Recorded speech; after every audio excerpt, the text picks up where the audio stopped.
Hello, everybody. Welcome back to Miami Total Football Radio, the show.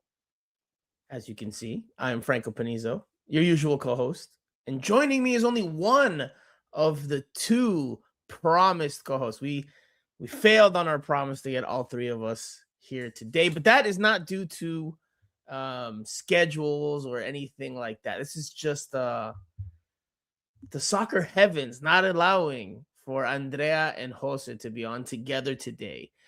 Because as you can see, joining me, as you will hear if you only listen, is Jose Armando, aka Cinco, aka Island Jose, who is practically on an island because Right. he has no internet. There's no internet. Now, how is he here then? Live and in the flesh. Well, he has no internet at his home base, which is why Andrea's not on, but Jose does have a hotspot that I guess could work for one person. So here's Jose, committed to the cause at the start of the season. Tremendo. El MVP, el Dennis Buwanga del preseason of Miami Total Football Radio, the show. Jose, you smile. You're in good spirits right here before the start of the season. How are you, my friend? I know. I'm frustrated. It's much day -2 to the start of the MLS season. So much to do. For the most part, I feel blessed that I can work from home. But it's days like today that I can only blame myself, and I need to find ways, to figure things out. So here we are, a hotspot. Thankfully and hopefully holds on for the remainder of the show. Well, it shouldn't be too long of a show, if we're being honest here. Yes, we're going to do our Inter Miami preseason predictions. We'll talk about Saturday's season opener against LAFC. And And we'll talk. you know what? We should ask Andrea to send us her predictions so that we can have them on record. How Yeah, about that? she can do what Jose does when Jose's not on the show. He just comes into the podcast in the Right, comment the section comment. and starts leaving remarks. Yes. Um, I'm gonna text her. but it shouldn't be a long pod. So if we go over 50 minutes, I'd be surprised. I'll give myself a yellow card if we go over 50 minutes. And I'm gonna give myself a yellow card already because I marketed the show as all three of us being on, and we're all not on. So yellow card, but Franco Panizo, tarjeta Maria to start. So we have to finish in 50 minutes. I can't get red card, so I have to mute myself for at least a minute. But Jose, we've got some things to talk about. There are some news, some little nuggets to share since we last recorded, but not a whole lot. Not a whole lot of news for Inter Miami. And I think that's by design, right? Because if you look at the totality of the preseason, for those that have been following along closely, or for those that are just jumping back in that weren't really paying attention to preseason, or maybe our coverage, we didn't really speak to Javier Mascherano all that much. How many times did we speak to him over the course of the month and a half of preseason? 3 times? Maybe. Um, The I first think week. twice though. I mean, we wouldn't speak to him the first day, but we spoke with Jorge Mas, which at this point, and It's a big win. It's a big win. We'll take that it. that was by far the best moment of preseason, the best interview at least. Mm-hmm. And then we spoke to him the second day of availability, and So then you spoke with him after the game in Nacional Colombia. game, right? And I think we spoke with him one more time here. Yeah, when he was freezing his butt off Right. that Yes. cold morning. Yes. So those were the 3 times Right. that he has spoken to local media, gathered, assembled local media. Yeah. Do you know what? To be honest, and to that point, I feel like there's not a lot of, I don't want to say excitement because I don't know if preseason is exciting at all, but there's not a lot of Inter Miami talk within the local market. There's just not enough, I think. The fact that the preseason tour wasn't as, I don't want to say interesting, but it wasn't as appealing anymore. The fact that they go to South America, it was big over there, but I don't think I don't think it had the same impact as last year and the year before. That was a complete mess.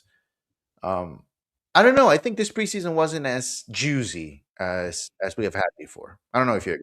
Maybe that's by design, right? You know, if the team adapts or adopts, sorry, more of Messi's personality, and you and I have talked about this off cameras. You know, Messi's no nonsense, kind of just goes to training, does what he needs to do, plays the games, and says the occasional word here and there. If the team is adopting that model, because obviously there's a lot built around him, not Right. only on the field but off the field and how everything is structured, then maybe that's what we're seeing. We're seeing Inter Miami that's trying to be as no nonsense as possible, and while that's not necessarily great for us on the media side or for fans who want to consume daily Inter Miami news and talk about it, maybe that's just the way of the future. At least while El Diez is in town. Yeah, but I think there's also not a level of interest as it was as I there was agree. before. I agree You with know, that. it's not. I think it picked up in the last couple of days when he was not available for training, and people wanted to know whether he was going to play or not on Saturday. That kind of gave us a spark, Little but uptick, spike, yeah. right. But other than that, it was like, it's the first game of preseason, second game of preseason, and there's not enough around him. I feel like we overlooked for a while what Jordi and Busi brought to the table. And now that they're not there, there are players within the team like Berterame who might be appealing, but I feel like there's still a whole bunch of people that don't know who he is, that don't really care what he does, and they are waiting for him to be what most of us thinks he will become. But as it is right now, they're not that eager to know about him, and the fact that we haven't been able to speak to him as well, we haven't able we haven't been able to help and make that connection with the fans. So um, I don't know. I think it's going to be an interesting year because I think we'll end up missing Jordi and Busi from the media standpoint, and we already know, obviously, from the football side of things. But we'll talk about this season in general here, Jose. The title of this week's episode is Messi, the World Cup, and the defending champions. And that is vague by design because obviously Messi is defending champion with Inter Miami at the club level in MLS. And he's also the defending champion at the international level with Argentina having won the 2022 World Cup in Qatar. It's a very busy year for Lionel Messi, and how he approaches that first half of the season, I'm sure, will be probably one of the major storylines for Inter Miami's 2026 campaign. Because we know that he's going to try to do everything he can to get himself in the best shape and form for that tournament. Probably, maybe, I don't know. Messi, you never know. But probably maybe his last World Cup of his career. So obviously he wants to try to give himself the best shot. There's been rumors and murmurs and reports of him maybe managing the workload, managing minutes. Uh, Maybe you don't see him start and go 90 like we're used to seeing him anytime he plays. Maybe we see him start and come off in games that are already decided one way or the other. Maybe going 70, maybe going 75. I don't know. It's been conjecture that's out there, but I could see it happening. I could see that being a reality given that Messi, he's almost 40 here, has a big tournament to play and prepare for. And clearly, La Selección Argentina, the national team, remains his utmost priority. Which I think we all agree that it should be at this point. You know, especially because of how way things went for Inter Miami last year, where they didn't have the best regular season like they did with Tata the year before, and yet they were able to win the championship. So I think it's anywhere between 13 and 15 games for the first half of the season, like before the World Cup break. So I mean, worst case scenario, they go 8-7. I think they'll still be in pretty good shape for the rest of the season. So I completely agree with you. I think the first part of the season will be all about managing Messi. And I think the success for Inter Miami will also, especially in that stretch, will be more about what can the rest of the supporting cast do for Inter Miami. Is Javier Berterame going to become a goal scorer for this team? Is Tadeo Allende going to continue his run from last year? Is Mateo Silvetti going to have a Diego Gomez moment and go from, well, I think he started better than Diego Gomez, but, take that next step in the second season? Is that going to happen? I think that's going to be a lot uh, more of a deciding factor, because I know Javier Mascherano, even though he would never admit this, I'm sure he would never admit this, but he carries a lot of pressure on getting Messi ready for the World Cup. If by any chance, Messi's not ready for the World Cup, I think he knows people in Argentina will blame him more than anybody else for Messi not being ready. Even though if that's not the case, because that most likely that's not going to be the case. But the way the media is there and the way people approach the game, it seems from the outside that he's he's responsible for the well-being of Messi in the next few months. I don't know if you agree with that. So I imagine, and again, this is supposition, not information, but I imagine that there's a plan in place, a rough plan for how to approach these next few months for Messi specifically. And Mascherano just has to, essentially, in my opinion, again, this is my supposition, has to just follow the guidelines of that plan. I think it's already laid out for him. I don't think it's going to be like he has to really figure out much. If a game is 3-0 and Inter Miami's up in the 70th minute and El Diez looks over and says, "Sácame," or maybe he does maybe they won't have him do this, but they'll have him do, a touch of the right earlobe, something, right? Mascherano knows what time it is, right? And I think it'll be pretty straightforward. The only thing that you have to be concerned about, or that is the part where I'm sure they're focused on, and of course Inter Miami needs to be focused on, and of course the Argentine national team especially will be worried about is Messi's health, right? Because he's picked up niggling injuries here and there. Obviously, you mentioned the one he picked up recently that forced the postponement of the game in Puerto Rico. And I will, since we're touching on that, there was comments here about that, so I want to highlight the comment section because they're live today. They're live. John Paul Terrazas 566 says Franco and Andrea were completely wrong over exaggerating Messi's injury. Jose was completely right. Yes. W for Jose. And there you go, Jose. Don't say that I don't highlight comments that agree with you or make you look good. All right, there you go. Right there. The first one of the preview. I don't know. There you go.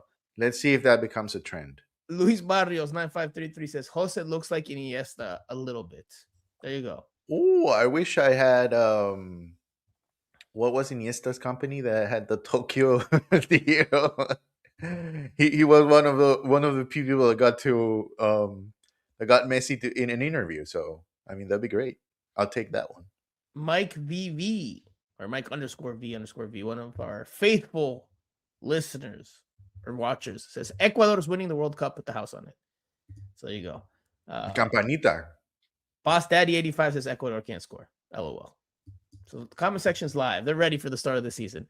Jose, going back to Messi, of course, his health is of the utmost importance. That will be carefully managed, I'm sure. How concerned are you about his health? Are you at all concerned about his health? I'm not concerned as it is right now. I'm more concerned about him trying to be too careful. Look, I'm gonna put it this way. When you're Messi and you have so much control, and everybody tells you yes to whatever you ask, it's a yes. Anything that you ask for, it's possible. So whenever you have that type of power, it is only human to believe that you can control everything. And then when you find out that there are things that that you're uncertain of, like, am I going to be available? Am I going to be ready for the World Cup? I think that can create some level of stress about, okay, I felt something, but I don't know what it is. Should I keep going? Should I stop? And everybody keeps telling he knows his body, he knows no better than anybody else, blah blah blah. Yeah, but he's human. He's human. So sometimes you feel like, should I continue? Should I stop? That's my concern. That's my concern at this point, because it is pretty clear that, you know, the way things are right now is, and this is for Messi, not only for Messi, but for every player that expects to play the World Cup, you're an injury away from being away from playing the World Cup, because we're so close to the World Cup. So there's not enough time, and I think this is not something physical more than it is mental, and that's where my concern is for Messi. So what you're saying is Messi has a bunch of yes men and women around him, generally speaking. Well, he has the power. Hey, it's puro alcahuete, puro alcahuete. O sea, I don't think that shouldn't be news, but I mean, of course, I mean that happens when you have a power that he carries. That's fair. That's fair. Hey, Jose, look, see, look, I'm doing it again, Jose. Boss Daddy 85 says Jose has been on a roll for months now. Ever since he said the MLS Cup will be won or lost on Allende, which was probably one of your better ones. That might be the best one you've had. Maybe at that point you weren't on an island. You were like the governor of the island. And let the me tell you something. Really well populated. I've seen some cruises coming in and out in my island, and I'm happy to have them come in. No problem. Everybody's welcome. Royal Caribbean or Carnival? No, I'm gonna go with Carnival. Oh, that's because you didn't win them in the Media Cup. That's why. So with regards to what you mentioned about Messi and the mental aspect of it, I do think there's an element to that, but I also think that Messi, maybe better than most, probably understands his body really, really well and listens to his body, and because he has the power, the control, the influence to help decide when he can play and when he doesn't. I think he's been good at mastering that art. Now, obviously, it's a World Cup year. He's a year older. Things are a bit different, but I think he'll be able to do that part well, right? Now his body's got to just follow along, right? The body has to follow along, because sometimes you could have the best intentions and your body just doesn't cooperate. But I think the one mistake that he made with those type of decisions was the first preseason for Inter Miami, which he later, I think in the year, or was it last? I think it was last year. He did acknowledge that was not right. That wasn't a good preseason, wasn't good preparation. Last year, he played every minute in every game. This year, he technically, I think we can say he missed a game, right? No, he didn't miss the game, but they just played one. They played 3 games. And if I'm not mistaken, last year they played 6 games, actually. So they played, this is where we can bring a little nugget from the last episode we recorded. So they played 3 games that were a puertas abiertas, that were at least visible to the public eye. Right. Now that Puerto Rico game gets postponed because of his injury. There was a closed door scrimmage, if you want to call it, or a closed door game. I won't call it a game because it was unorthodox, wasn't conventional. Shouldn't be called convencional. So no fue un amistoso de por sí, fue un partido así de práctica. Scrimmage, because I know you have some details on that. I do as well. I heard that, I think like you, that it was 4 different, I don't know if you want to call it quarters, but essentially a 35-minute period, a 35-minute period, a 35-minute period, a 35-minute period. I heard that Inter Miami won the first 2 35-minute periods, so the 70-minute game, and then they lost the second 70-minute period. That is information. But you have information on the goal scorer, or one of the goal scorers for Inter Miami. Yeah, look, Luis Suarez scored one of the goals for Inter Miami. I had the same information as you, and the reason why I didn't report as score as it is because based on what I've heard, is that they wanted to call it a 2-match type of event, right? And the way the teams played was, it wasn't scheduled like as a full match, as a win or a loss. So take it for what it is. I have the same information as you. I know Luis Suarez scored one of the goals, but I'm not ready to call those 2 matches for Inter Miami in preseason. If anything, I will stretch it to 1 more than 2, right? In terms of what we were talking about, whether they played 5 or 6 or 3. So if you're talking about the first team, yes, right? Because what I heard was that it was Right. pretty much the first team that played that 70-minute scrimmage, and then mostly the reserves and some of the draft picks played that second 70-minute scrimmage. So it was pretty much 2 separate squads that played in each period. Obviously, it's done for fitness purposes as well as any sharpness reasons.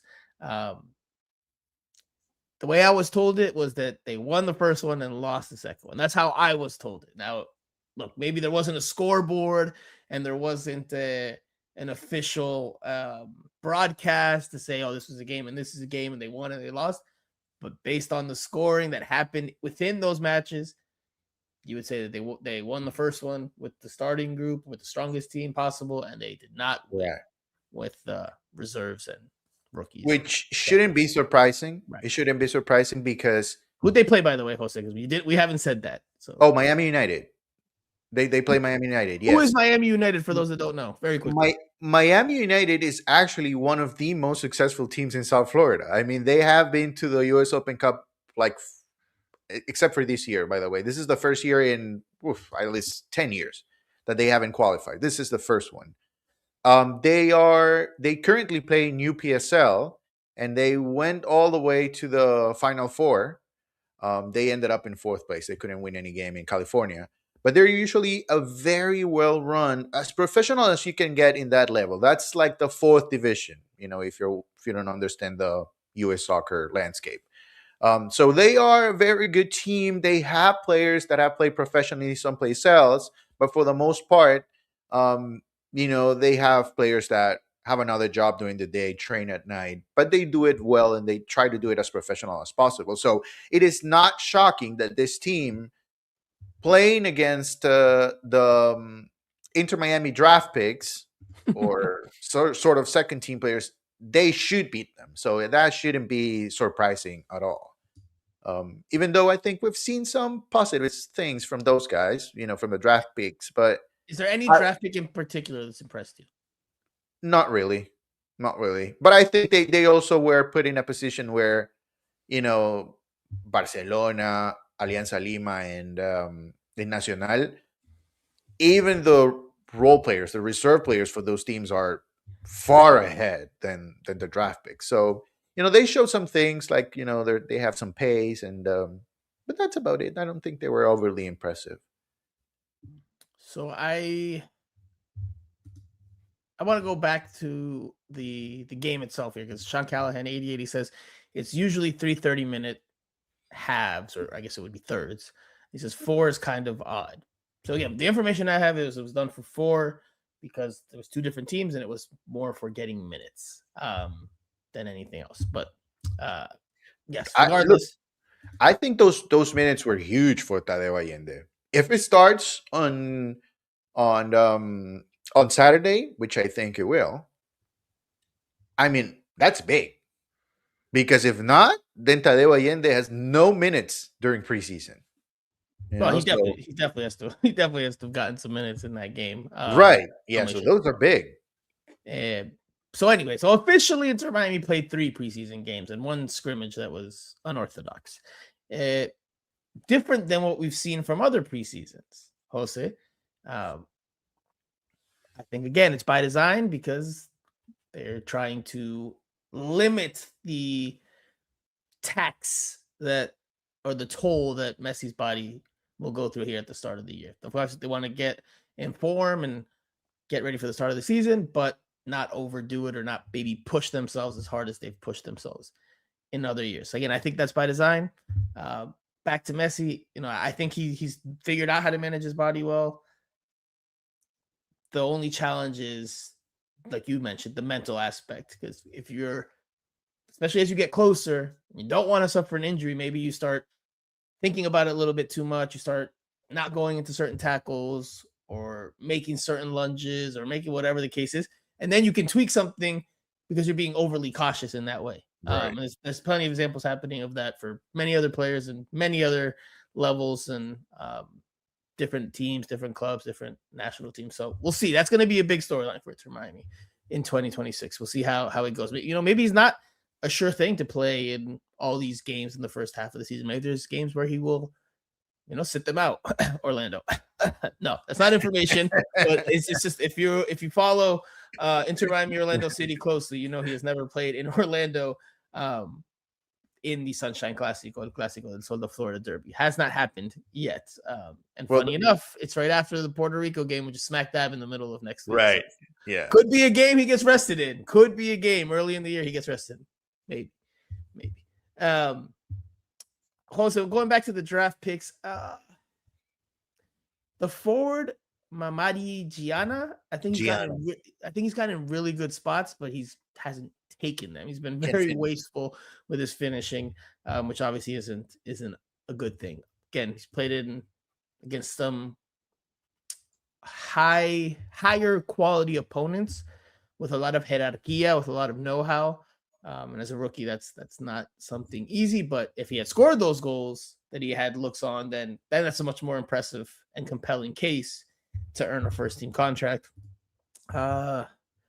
Maybe Keenan Hott has been maybe the best of the bunch. He's had flashes of moments with different balls he's played in and passes he's played, but I don't know if anybody's earned a first-team contract. I think they're probably all second-teamers if Inter Miami decides to go that route. Let's listen to Javier Mascherano. We don't have many sound bites here because, again, there hasn't been much news and nuggets over the last few days since we last recorded, but we do have a soundbite from Javier Mascherano talking about the totality of the preseason. So let's listen to Javier Mascherano. We'll pick up from there. Bueno, en líneas generales hemos hecho una buena pretemporada, hemos acumulado las cargas y los entrenamientos que pretendíamos, hemos tenido la posibilidad también de darle minutos a cada uno de los jugadores para poder tener una buena puesta a punto y ahora lo más importante, ¿no? Llega la hora de la competición, todavía estamos ahí ajustando porque, bueno, con el tema de visas y de ciertas cosas administrativas a veces es un poquito más complicado en esta liga poder tener a todo el mundo en el mismo momento. Pero bueno, con la esperanza de llegar completo al partido del sábado. So very quickly, for those that are just listening, because that video was courtesy of Inter Miami. You saw the logo there in the top right corner of your screen. And obviously the backdrop was different. You could tell there wasn't us, the media throng that attends practice. That was an Inter Miami produced video. And they had captions in English for our viewers. Now, if you're just a listener, you don't get to enjoy the fruits of those captions, of those the English subtitles. But essentially, Mascherano said they've had a good preseason to get ready, in terms of sharpness and fitness. He does acknowledge that they're still making adjustments because of all the administrative and visa things that they had to deal with. They're still figuring that piece out, but that he's confident that they'll be in fine form or in fine shape for Saturday's opener against LAFC. Jose, we'll get to that game here in a few minutes. Season-wise, obviously, the biggest goal for Inter Miami, and Jorge Mas laid that clear for us even before they won MLS Cup back in December, is that it's CONCACAF Champions Cup. Right. And he killed one of our topics. That's usually one of our topics every single year at this point. Yes. So it's Inter Miami's biggest goal. And we'll know during this first half of the season where you and I think Messi's minutes are going to be managed in the MLS regular season, whether they pass or fail that exam, right? On paper, Inter Miami has a team that should contend, should compete. Wouldn't be surprised if they make the final. I asked you this, I think, either last week or a couple weeks ago. Do they have enough time to gel as a unit? Or is it just that Messi magic will be good enough if the pieces around him are at least okay, adequate?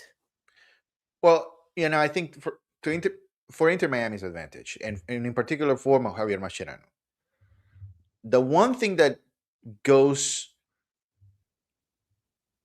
the one thing that really favors them is that they have a system in place. Now they need to have the players available. I said this before. I think they have enough right now to start and compete. I know you guys were telling me and everybody else watching during the last pod about the new players coming in and chemistry. I was not concerned, and I'm still not concerned about it. I think they can compete. But having said that, the road to the final is completely different than what it was last year. They're going to have to go through Mexico. That's for sure. And I think that can be challenging. That can be challenging whether they go to Estadio Azteca or Ciudad de los Deportes or wherever America wants to play. I don't know if Azteca will be ready by that point, but they have a challenge this year. They do have a challenge. If I'm Jorge Mas, I would have made that prediction last year because I felt like last year they had a better chance. This year it's going to be tough, but they can compete, no doubt. With Messi, of course. With Messi. So here we go. Prediction time. Hands to the flame. Already? It's the first one. We'll get to the at the end. We'll do a bunch together, but this is the first one. We got to slow rolling, breadcrumbing. All right. Does Inter Miami succeed in their goal of winning the CONCACAF Champions Cup, which would give them passage to the next Club World Cup, which Jorge Mas really, really, really wants to qualify for or get to? Does Inter Miami do it, Jose? By the way, you have the Club World Cup shirt on today, don't you? I do. Yes. Very fitting, Jose. Yeah. I did not think about it, but yeah, very fitting. People are gonna think this is sponsored by the Club World Cup or by FIFA. Jose, do they do it? Yes or no? Look, prediction. I've been thinking about this. I'm gonna be honest because I knew this was going to be a part of it. Are you never not honest, Jose? You're like, I'm gonna be honest. You are. I guess you're lying to us some of the time here. No, I just want to reiterate that I've been thinking about this. I've been trying to find ways for a yes, and I've always confronted a no. So I'm going to say I don't think they make it. I think they compete. And they go. Well, I don't think if they go further than last year because they made it to the semis, but I don't think they do it. I just think it's too tough of a road for them to make it all the way to the final, and I think the World Cup is going to play a factor, man. I really think that's going to be a factor. In what way? I think as much as Messi wants to win everything, the World Cup is everything for him right now at this point. So I think. But don't you think he'll turn it on for these games? Don't you think this will be the games that he actually really competes for? Or you think even then? I think he will. He's competitive, but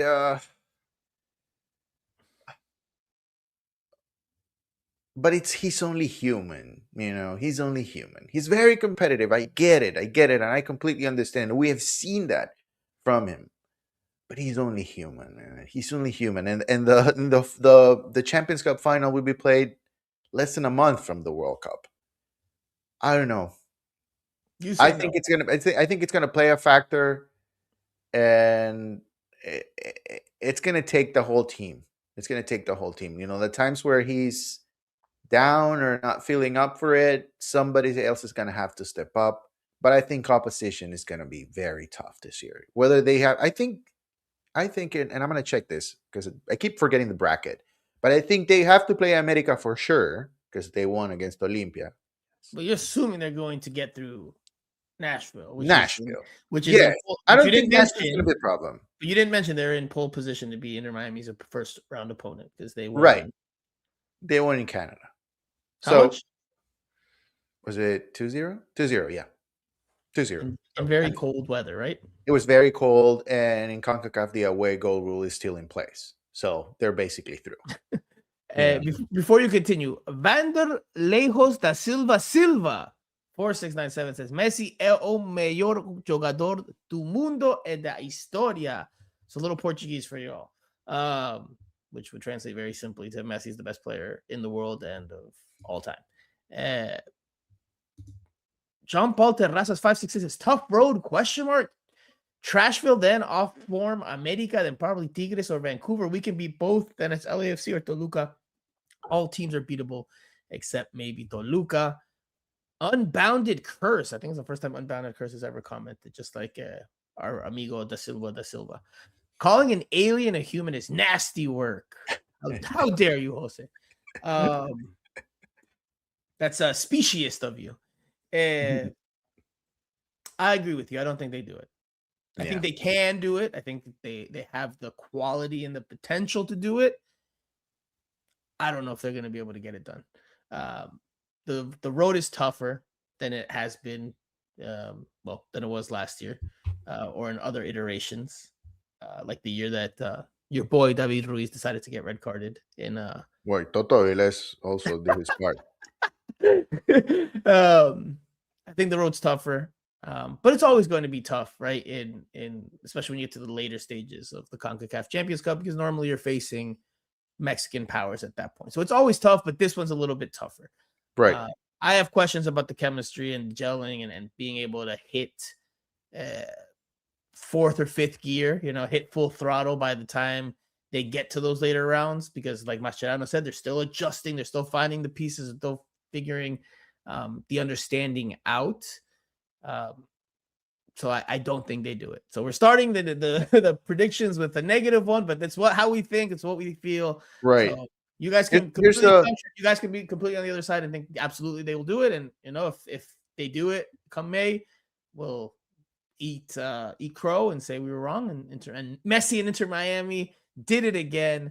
They quieted the doubters, Jose, myself, and probably Andrea, because Andrea would probably say they wouldn't make it either. But she did send us the predictions, but that was not included. Okay. So we're gonna ask her. So just to make it clear, here's the bracket. Here's how it goes. So it should be Nashville for the second round, and then the winner of America or Philadelphia Union, which let's say it's America. So that would be in the third round, and then to the other side, down in the Inter Miami's brackets side, it would be, as it stands right now, Tigres, then most likely Cincinnati because they won last night in the Dominican Republic, and then Seattle Sounders, and that series between Cartaginés and Vancouver is pretty even, but we're guessing Vancouver will win that series in the second game. So I can see Tigres moving ahead, and then they will match up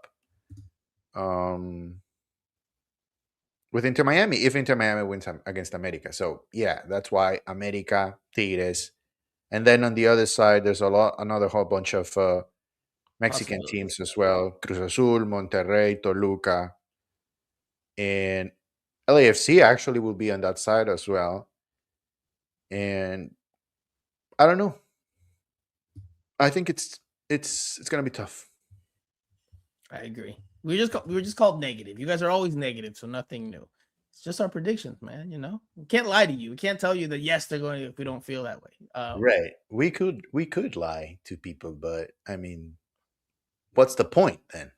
We might as well work in PR for that. If we wanted to say everything's rosy and Inter Miami's going to win everything, then this is not an Inter Miami fans account. It's we try to call it media. It's media. So we call it as it is, and we give them credit when credit is due.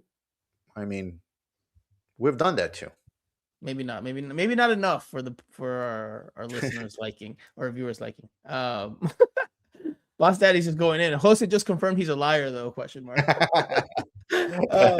moving on, because we're definitely going to go over 15 minutes now. I'm going to have the yellow card myself. And kudos to the hotspot for holding on. Yeah, thanks. Shout out to whatever hotspot company you have. We won't announce it because we don't have a deal with them, but kudos to them. Let me know privately so I can get one. Jose, let's quickly just go best 11 for Inter Miami this season. Let's say everybody's healthy, which might never Okay, happen. I like But that let's one. say everybody's healthy. Okay, Right? David Ruiz. No, I'm just kidding. Who is your starting 11 and first? Not yours, not yours. Who you think Mascherano starting 11 is? Okay. And the formation. The formation. Wait. So say that again, because I got messed up a little bit. I tried to put David Ruiz and chose. yes. What happens? You see. So you want me to give you my starting 11 no. or Mascher's starting 11? Your prediction of what Javier Mascherano's strongest 11 would be. Oh, okay. Let's say everyone's healthy for the CONCACAF Champions Cup final in May, and Inter Miami's playing well. Who is in that starting 11 based on what you think Mascherano does, not what you would do, and what formation? Oh, okay. That's not as fun. Okay. All right. So here we go. So Sinclair, the goalkeeper. Okay. I think he plays Muda as a right back. Peluca,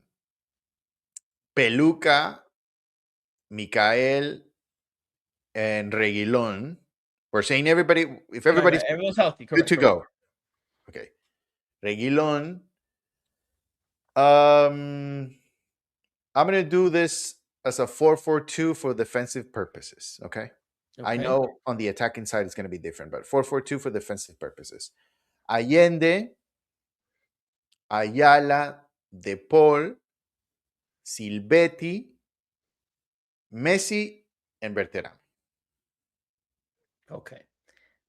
So the reason I asked you that question is if you back in the days when I used to write a lot more and there was a preview section, you had to put in the starting lineup in a formation and you'd have to put the best 11. So this is our essentially us doing the visual graphic, but just verbally. I agree with you with the starting 11. That if Mascherano had to choose from all the players he had at his disposal and everybody was healthy and in good form and it was a perfect scenario, I agree that those are the 11 players. Aside from Muda, I think Ian Frey gets the start over Muda. Me personally, that's just what I think. That's the only exception I had. You asked me about I still think Mascherano would go Ian Frey, right? I still think he goes. Oh, you think Mascherano will go with Ian over Muda? I do think so. I do think so. That's just, but again, that's the only discrepancy. Okay. With what you said. All right. That's in terms of personnel. In terms of formation, I think they go 4-3-3. I think they want to go 4-3-3. I think that's what we will see at some point in the year. I don't know if we see it Saturday, but I do think we'll see it at some point in the year more consistently once the pieces are all in place. I agree with you that I think Reguilon is the starter over Noah Allen at left back once he's healthy. But how can they go 4-3-3?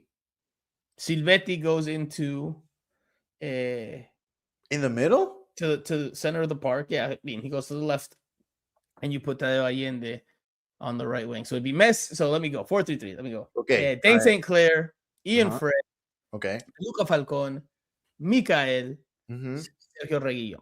Okay. So your three midfielders, I think, would be Ayala, Wright, and Silvetti. No, but then no. And then up top, how about De Paul? And that's not the starting 11 that I said. Did I say De Paul? No, you said Bright and Silvetti. Oh, sorry, I meant De Paul. I didn't say Bright. Sorry, I didn't mean Bright. Sorry. De Paul, Ayala, Silvetti, and then your three up top are Messi and Allende on the wings, Berterame as the striker. That's what I think he does.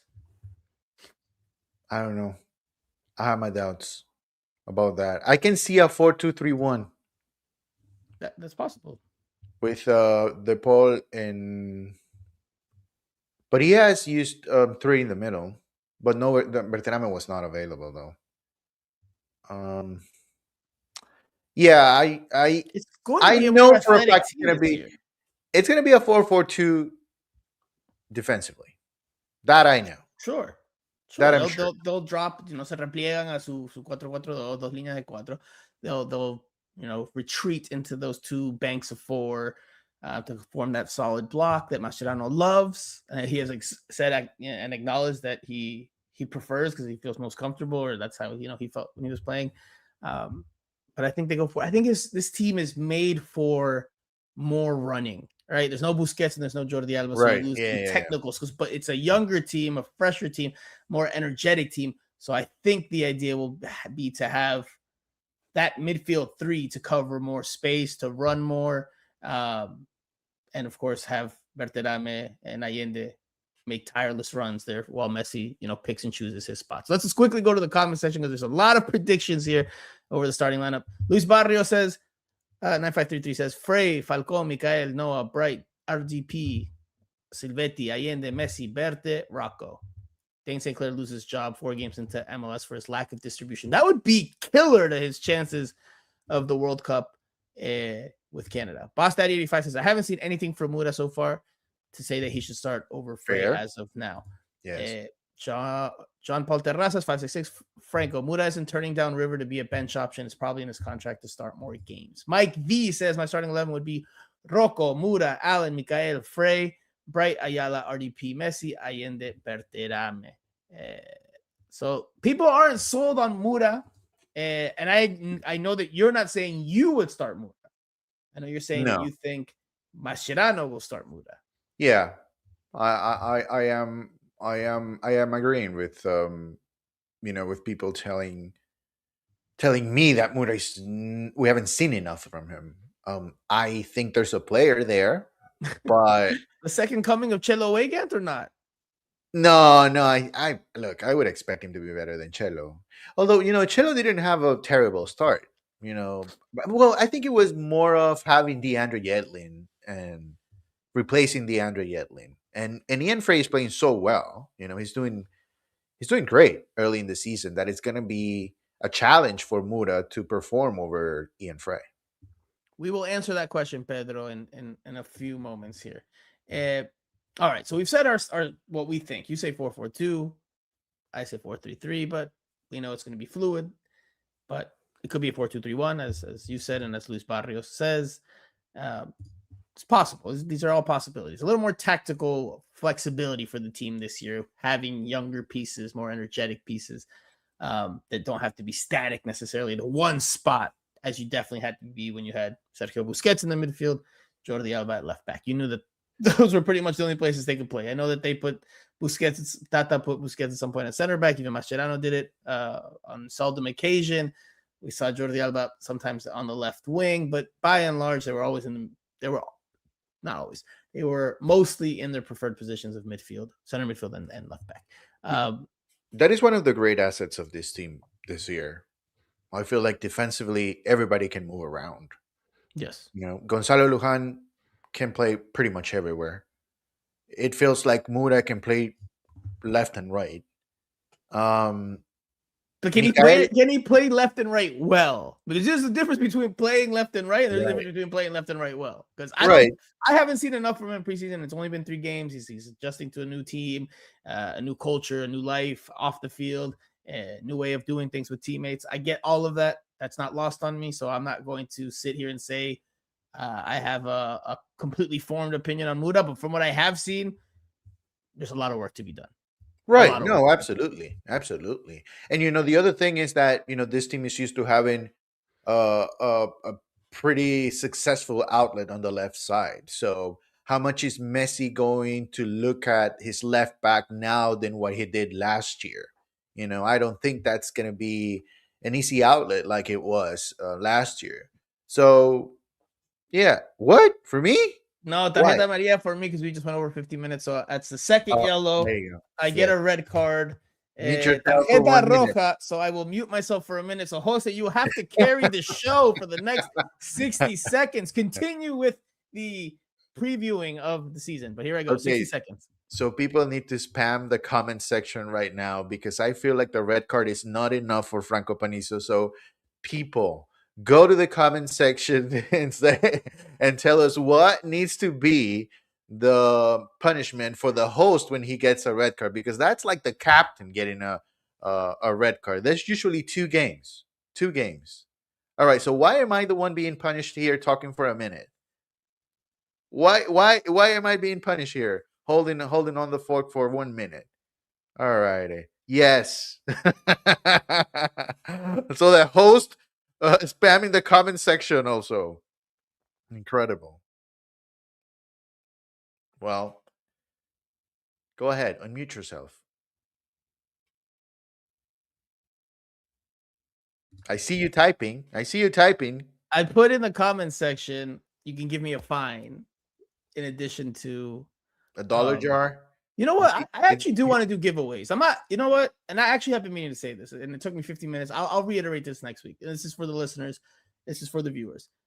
Miami Total Football Radio, the show, has gone on since day one of Inter Miami's first season. We've had different co-hosts. Jose and Andrea have been the longest tenured ones. But we started back with my pal, Eric Krakauer. We went with Steve Brenner. Then we had Jose, then Andrea. We had Simon Borg. We've had Alonso Contreras. We've had a lot of different iterations of this pod, but we've been here since day one. And this year, as a thank you to the listeners, and it's not going to be an every week occurrence, I will let you guys know, but at some point throughout the season, I will be, what's the word I'm looking for? Giving away tickets to games. I will give away tickets to games this season. It will be 2 tickets. I will let you know which games ahead of time, and I have to figure out how I'm going to do the giveaways. That I still need to figure out. But it should go to the most staunch and avid Miami Total Football Radio listeners and followers. But I will be doing that this year. Absolutely 100%. It's been in the plans since the end of last year. Obviously, there's Miami Freedom Park that opens up here in 2026, also, which we haven't talked about. That will be a interesting or a cool subplot for Inter Miami. There's a lot of hype for that. FIFA Highlights 921 has asked multiple times here in the comment section. I'm finally able to get around to it. He says, I'm going to go to the game of Inter Miami versus New York Red Bulls on April 11th, 2026 at Miami Freedom Park. How's the stadium looking right now? How do I get a parking pass online like at Chase Stadium? Right now, there's no information on parking publicly.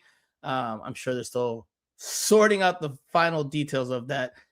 Based on what we saw last year when we went to do our tour, there might not be a plethora of options, official options, at least this year. But we'll see. We'll see. But yes, I'm going to do giveaways. That is news here. That is information. Información. There will be Miami Total Football Radio giveaways for you guys. So stay tuned. Boss Daddy 85 said, "Oh shit, yeah. How's that for negativity, Boss Daddy?" No, but yeah, legitimately, it's gonna happen. I just have to figure out what's a fair way to do it. Right. So I gotta think about all the possibilities and scenarios, because there might be people trying to just get tickets that don't even listen to the show, and I want it to go to you guys. So I need to figure out a way to. We could do like a ranking. Do that process. We could do like a ranking of comments. I want to do rankings. Imagine the comment section. If you give someone like a 5th place standing, they're like, "What? I should be 2nd at least." No. Well, that's part of the excitement. You have to be somewhere between the top 15 of the ranking to get a ticket, something like that. But no, that's pretty cool. Because there's a lot of people that have been listening to the show for years, and Harry Potter would be at the bottom. And I think the first year in Miami Freedom Park, I think that's the perfect timing for this. So yeah, that's absolutely awesome. So you guys can go take a look at the stadium if you aren't already planning on it, but or if you have relatives because you already have tickets, whatever the case is, this will happen. This is not an empty promise. This has been planned for a while. I just have to figure out a fair way to do this for you guys. I just have to figure out the method. But anyway, Jose, back to Inter Miami. I have information on Miami Freedom Park, by the way. Go for it. I've been asking around because we drive by 836, unfortunately, very often, and it doesn't seem like there's a lot of progress. And what I've heard is that I've asked around from different viewpoints, and they all confirm that it's going to be tight. It is going to be a tight deadline. There might be a lot of stuff that seems unfinished. Oh, for sure. By the time the season starts in Miami Freedom Park, the stadium officially opens. but they expect to have everything within the stadium ready to roll. But don't expect this site to be all beautiful and green by the time you get there the first week of April.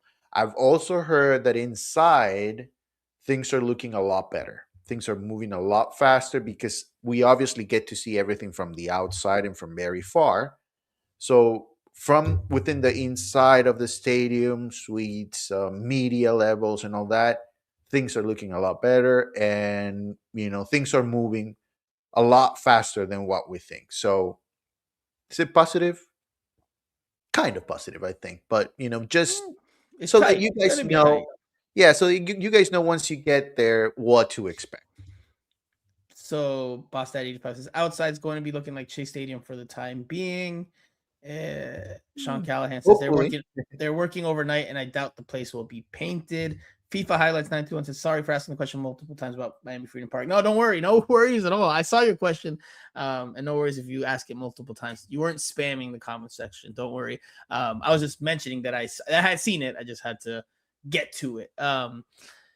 Jose, with regards to the stadium, I wouldn't be surprised if that ultimately is the case, because just like Chase Stadium in its infancy, it was complete, but just barely. It maybe was complete to the point where it passed all the exams, or the what are they called? What are they called? There's a word for it. Why am I blanking? When you construct something new, there's not, it's not test. It's I don't know. I'm blanking on the word. But essentially when they go out to take a look, inspections. There we go. Sean Callahan, thank you for the assist. Very, very delightful cross there. The inspections. I'm sure they'll just barely pass the inspections to maybe open on time, but the outside will be rough to look at. Not necessarily, the images that we've seen online of the grass and the park and all that, you won't be seeing for probably some time. So Yeah. it'll be just like Chase Stadium, where beginning Chase Stadium, I mean, just rocks. There was no parking lot. That took some time to develop and more work. But we have seen the stadium on the inside. The seats, the pink seats, have been starting to get put in. You can see that there's the big electronic video boards are in place. So the inside, like you mentioned, looks like it's taking shape, but the outside will take some time. All that matters for Inter Miami is the inside, because they have to get clearance on so they can officially play games.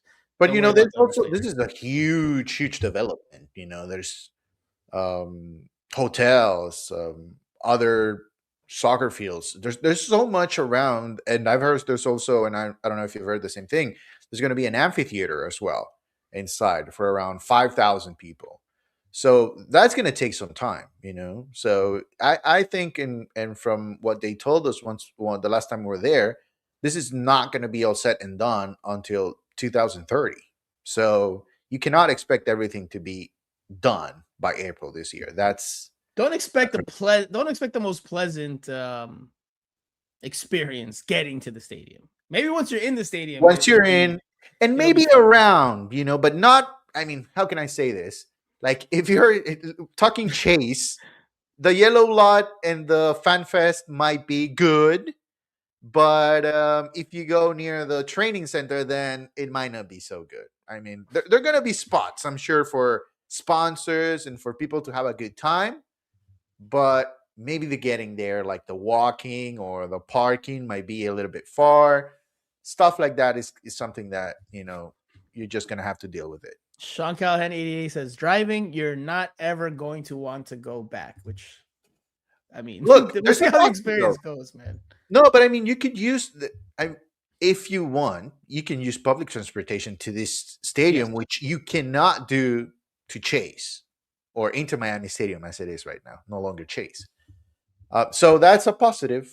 We'll see how that goes. Maybe they have shuttles from the airport or from the Metro. Is it a Metro Mover station? Oh, Metro Rail station for sure. I don't know if there's a Metro Mover there. Well, actually, there's the same. Metro Rail. The Metro Rail and Metro Mover are in the same place. Our king of logistics here.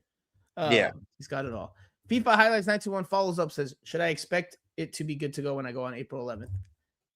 As of right now, we can't say there's anything saying no publicly, but realistically, maybe it's tough. We're giving you a real answer. There is a chance. Look, if it's not ready in time, if it doesn't complete the inspections that it needs to complete in time, look, Inter Miami's fallback plan is they just go to Chase Stadium and play a few more games there until the stadium is ready in Miami. So we'll see as we get closer. Officially, at least from Inter Miami's side, Jorge Mas said it will be ready in time. We'll see if he makes good on that promise. Jose, from the stadium standpoint, very quickly, because we're going to go even over an hour and 10 minutes at this rate. And I don't know if your hotspot is going to start getting fuzzy all of a sudden. It's going to go like the movies and video games. Jose, what does the stadium do for Inter Miami in terms of the team on the field? It will inject some new life, right? It will inject some new adrenaline into the project, because even though Messi's here and there is excitement anytime he steps on the field, the excitement levels weren't at their highest last year up until maybe that last part of the playoffs, right? Yeah. The novelty had worn off a little bit. Well, there's more novelty now with a new home in Miami. But how does that impact things for the team? Because I've heard from some people who are more Broward based, right? And now have to do the reverse of what Miami-Dade people did, who are like, I'm not going anymore. I'm done. I'm not heading down there. I'm not making that drive. I'm not doing that. I'm not renewing my season tickets. So what does the stadium itself do for the team on the field? No, I think it's going to be a positive. I have no doubt about it. This is like the fulfilling of the dream, really. This is exactly what Jorge Mas and David Beckham, they thought of, and this is what MLS thought about a Miami franchise. Having a proper stadium, a new building. They wanted superstars. They didn't have them early on. I mean, yeah, Blaze doesn't count as a superstar. He was Higuain's a star, man. Higuain, yes.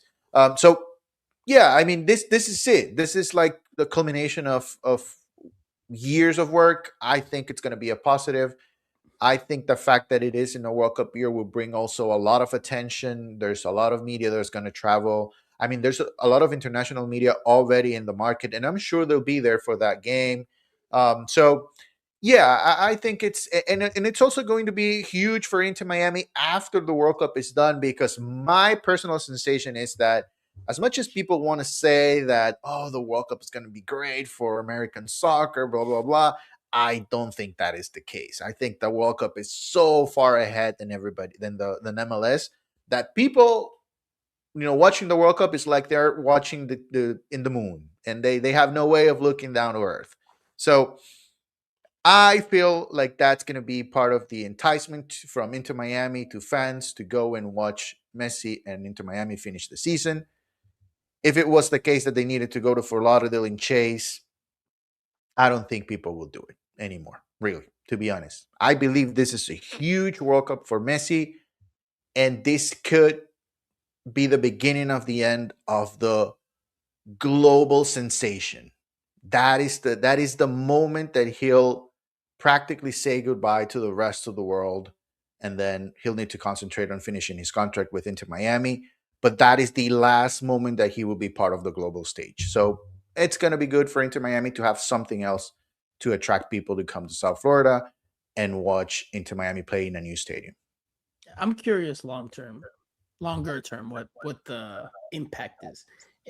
Jose, before we go to this weekend's game, very quickly for the season, because we both predicted that Inter Miami will not win the CONCACAF Champions Cup, which has been slated or identified as their number one target for this year. So if that is not the case, Jose, is there any way that this season can be a success? Like, let's say they win MLS Cup again. They're back-to-back champions in that Major League Soccer. Would that at least help salvage the season to the point where we could view it as a success, or is it Champions Cup or bust? I think it depends on how it goes in Champions Cup. I think that's going to be key. If they are eliminated in the first round against Nashville, I don't think you can go back from that. Just can't. But, if you end up losing the final, or the final, basically, because you made it last year. You were 2 games away, because that was not even close. But if you make it to the final and for some reason you don't win it, and then you win MLS Cup, let's just forget about Leagues Cup. I think, it could be salvageable. I think it could be a successful year. I think the only way if they win Champions Cup, it's pretty much a successful year, right? To me, it doesn't matter what happens the rest of the way. You've accomplished your number one goal. Oh, if they win, yes. Yeah, it's something unprecedented. Yeah. If they accomplish that, they've already, Mascherano and Messi and everybody have already succeeded, only a few months into the year.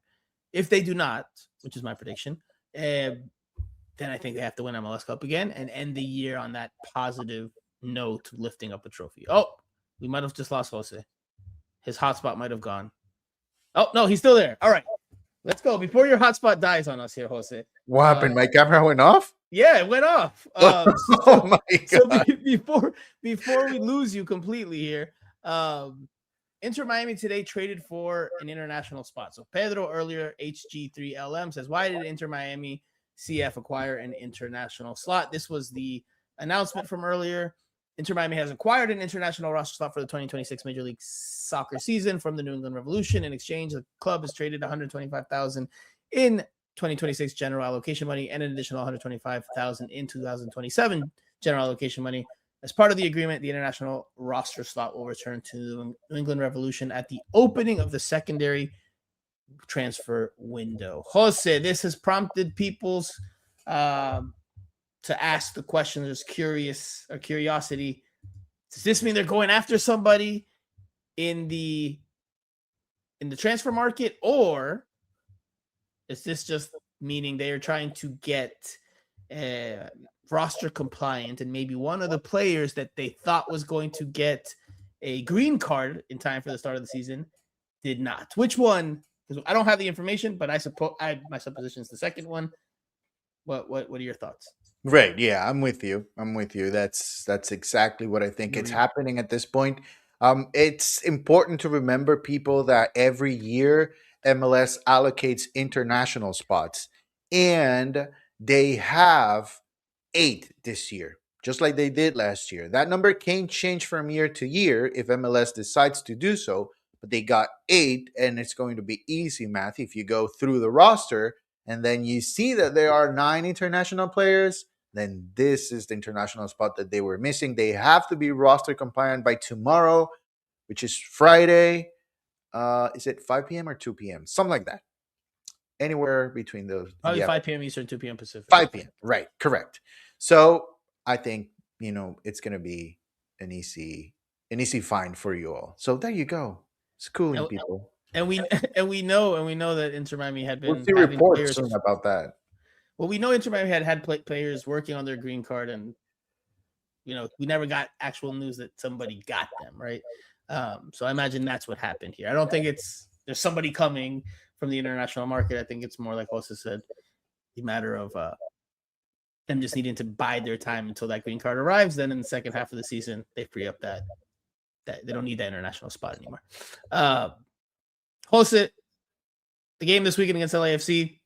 We've already talked about how we expect the team to play. So I'll just ask you quickly the question on everyone's mind. We saw Messi back in training with the group during the first 15 minutes earlier this week. By we, I mean the general public. Does he start on Saturday, 9:30 p.m. Eastern? It is a West Coast game, so kickoff later than usual for us here in South Florida or on the East Coast. Does Lionel Messi start in the season opener against LAFC? Or does he come off the bench after dealing with this minor injury?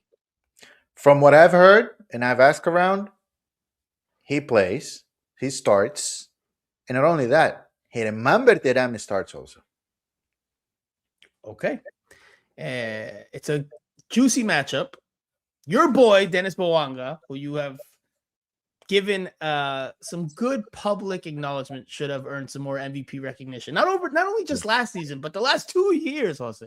You went as far as to vote for him 2 years ago, which is wild. That was the Jose before the island was populated. That was the empty island, completely bare. Now you're the governor, you're the commissioner. People have followed along. But it's a good matchup. Song is there as well. The MLS Cup matchup that many people thought we might see in 2025. We didn't get that, so obviously MLS wants to take advantage of the big names.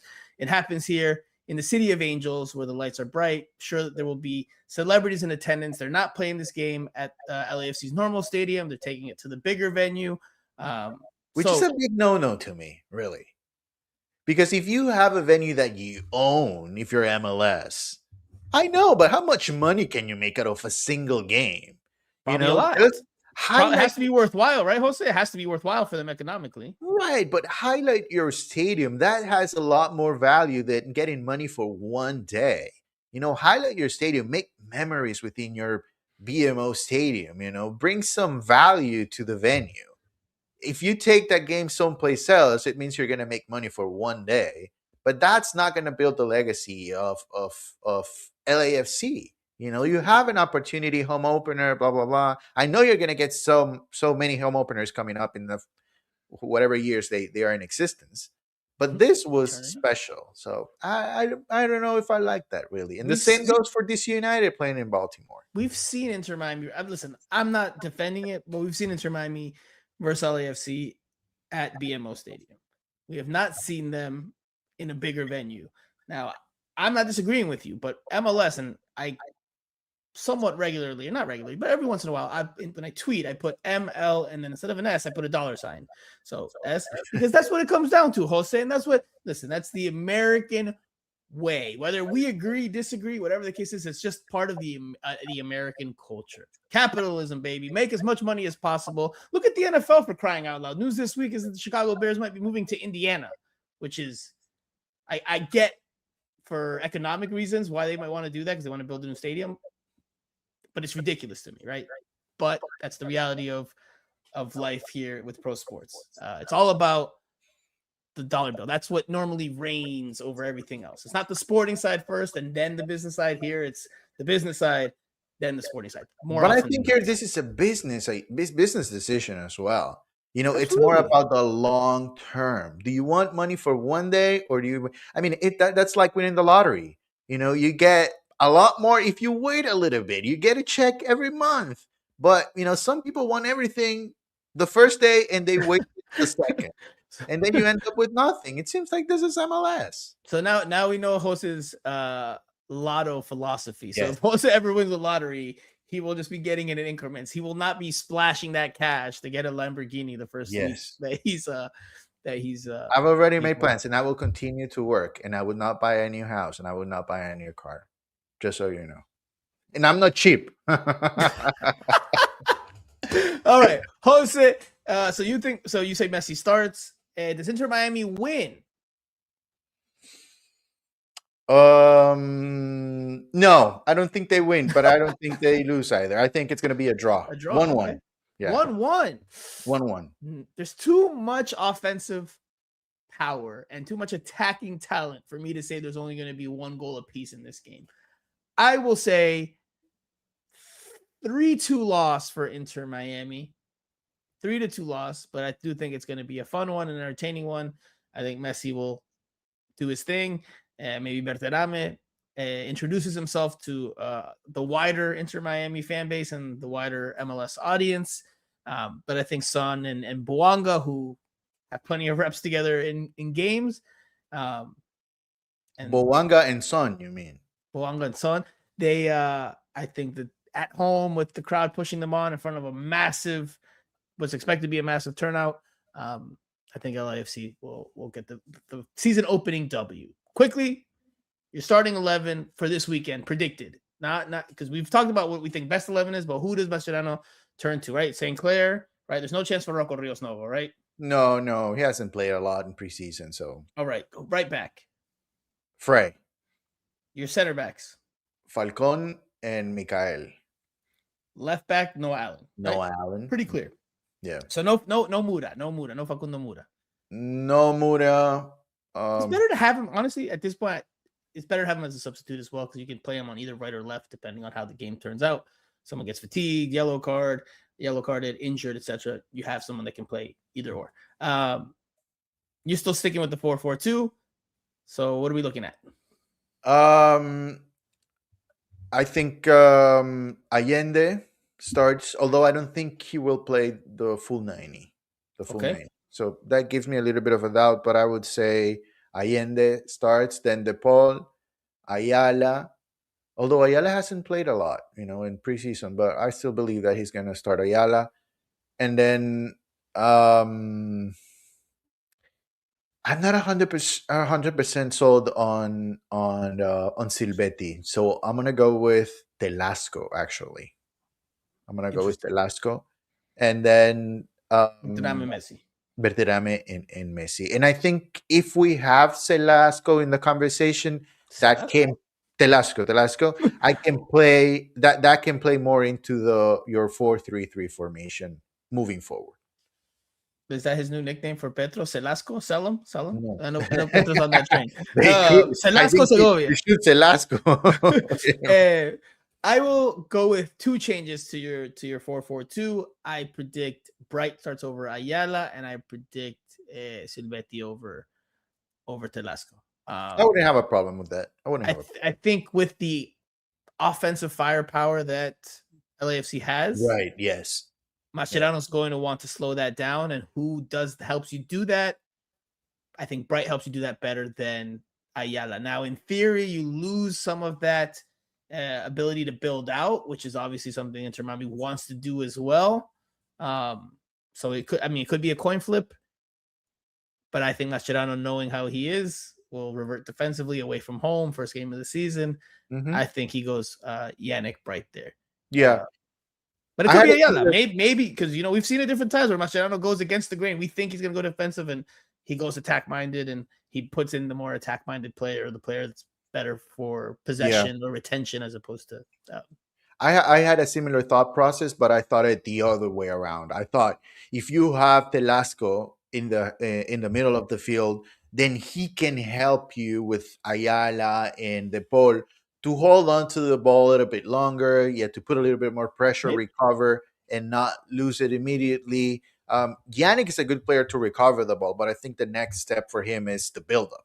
So that's why I thought more about not having Silvetti, because Silvetti would just be a two-way player on the wing. He can attack and he can defend. But you need that energy. Don't you need that energy? No, you need it. Telasco doesn't give you that energy. Telasco's a good player. I don't want anyone to confuse that. I don't think he's a good player. He's a hell of a player. You're going to be the Nayarepas in South Florida. But I think Telasco, gives them more stability in this particular setup. And we know Masche is a defensive coach. He likes to have everything packed and well organized defensively. And I think Telasco helps that cause. All right. Lastly, to round out prediction time, Jose, you have the list as well as Andrea's responses. So you will be in charge of running through them. And then we've already predicted how we think they do in Champions Cup. I guess we don't have if we think they win MLS Cup again. So Jose, run through your list. We can each go, and then you can throw in Andreas, and then we'll run through that list really quickly. Okay, so the top scorer for Inter Miami is the first one. And I would like the listeners and viewers while we do this exercise to either respond in the comment section with what you think, or at least just to yourself mentally, or agree or disagree. Yeah, right. All right. So top goal scorer, you said? Yes.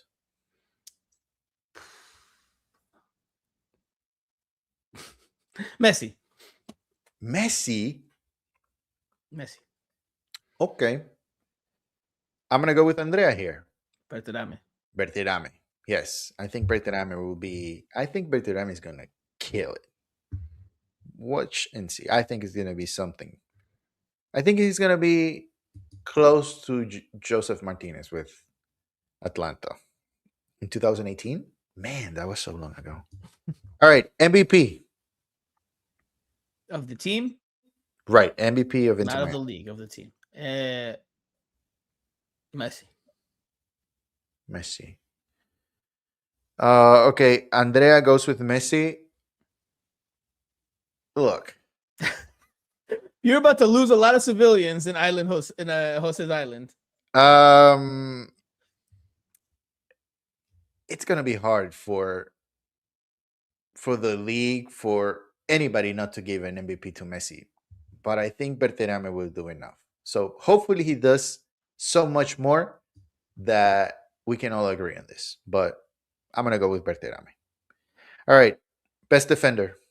Defender of the year. Ian Frey. Okay, Andrea goes with Ian Frey as well. I would love to go with Ian Frey, but I think Mura will end up starting. So I'm gonna go with Peluca. I think Peluca is gonna be the defender of the year. Well, Andrea included goalkeeper. Are we doing goalkeeper of the year? Let's do it. Go ahead. Dane St. Clair. Yeah, Dane. We all agree on Dane. And MVP of MLS. This is a good one to end the show on because Messi is back to back MLS MVPs. First time in MLS history that's ever happened. Obviously, he's got name recognition, but he's also had tremendous production to go with that name or that star power. Jose, if this was not on the list, this absolutely would have been on the list. Before we answer that question, I need to ask you a question that I didn't put or didn't respond. Does Inter Miami win MLS Cup again? Oh, I thought that's what we were going to end with. Oh, yes, I think they win it back to back. MLS season, I say this every year, it's very hard to predict this type of MLS regular season because the summer transfer window can be so game-changing for any team. So I always put this disclosure. This is my prediction as of preseason, the start of the campaign, and it is subject to change depending on what happens in the summer transfer window because massive changes can happen. No, that is listen. It's not like other sports, the NFL, where injuries I don't account for. That whatever that's normal. But when you can bring in players that are game changers, right? Like let's say someone brings in Cristiano Ronaldo, just as to give you a crazy example. I mean that changes the whole outlook on things. So I give myself that caveat. Well, but there are only so many teams that first of all can do that, and second that will, if they were to make that move, will make them championship contenders. So no, go for it. I say that they do win MLS Cup again. I do think they'll be back-to-back champions. I think they're a cut above the rest of the league. I don't think it will be easy, but I think with a younger team around Messi, and then once the World Cup's in the rearview mirror and they can just focus on the season, the talent's there, right? It's just a matter of making sure everything's done. All the right buttons are pushed. All right. As for MVP, Jose, this is the big one for Messi. Does he do it for a third year in a row? That's a tough task, man. That's a tough task. But if I'm predicting that they win MLS Cup, then I think he's gotta be the MVP. Not necessarily. I mean, the MVP is based on the regular season, isn't it? Yeah. So you could have a great regular season and then get eliminated in the first round, and then you will still be eligible. Fair. So still, you go for a back-to-back-to-back? I don't want to influence your decision, but I did. I do. Look, actually, this is going to go against what I just said, but whatever, fine. It's late. We've gone on an hour and a half almost. I think it's more likely that Messi wins it 3 times in a row than Inter Miami wins back-to-back. But I do think Inter Miami has just by sheer talent alone, they should be in contention. Now, whether they do it in the playoffs when, the chips are down, but when the pressure is ramped up, we'll see. Last year, your boy Andy Najar had a big part in Inter Miami's run to the MLS Cup. Without that, maybe they don't get there. So I still have real big questions about Mascherano and the coaching style and how it will be done in the most important games of the year. But on paper, talent-wise, they have it all to be MLS champions again. And Messi, yes, Messi takes it a third year in a row. You're gonna be shocked. Boanga? Yes, this is the year for Boanga to win the MVP. Tarjeta Maria, Jose. Everybody's looking at Son Heung-min. No, it's gonna be Boanga. He's gonna get it done unless they sell him halfway through the season. But if you see how you put the caveat for that? If he's not here, I mean, he cannot win the MVP. You see? So he is getting the MVP. He is at that level. He is capable of winning it. I think there's also, I think there's also part of this is the fact that, it's not only about, okay, so Messi scored 40 goals, 40 assists in playing every game. This is more about humans voting. And I think there's also a fact within this equation that people are less likely to vote over and over and over for the same person. Right there. Sean Callahan, 80-80. Voting fatigue is going to hit the voters. Right. Yeah, I agree. 100%. Boss Daddy 85 says he would have to lead in both goals and assists to win MVP again. Anything less, and they'll give it to someone else. Jose, by the way, Boss Daddy 85 was funny because when we were saying that when I said they do win MLS Cup, or I think you did as well, he says, great, y'all jinxed it. See, so when we're positive, we jinx it. When we're negative, we're negative. We can't win here, man. We can't win out here, but that's fine. That's fine. We'll take it. If that's our rule, that's our rule. Jose, I'm giving you a yellow card. For what? Because you've been on this Bouanga MVP candidacy for 3 years running now. Hey, listen, if it happens, the third time's a charm. If either 3 strikes or you're out, or third time's a charm. But if it happens, Jose, then you are el visionario. You are the visionary of Miami Total Football Radio, the show. That is true. Because you saw it coming way ahead of time. You did it with Allende at the end of last year. So kudos to you. I'll give you your props here. If you do it with Dennis Bouanga, I will throw you a parade. Well, he should have won it 2 years ago, really.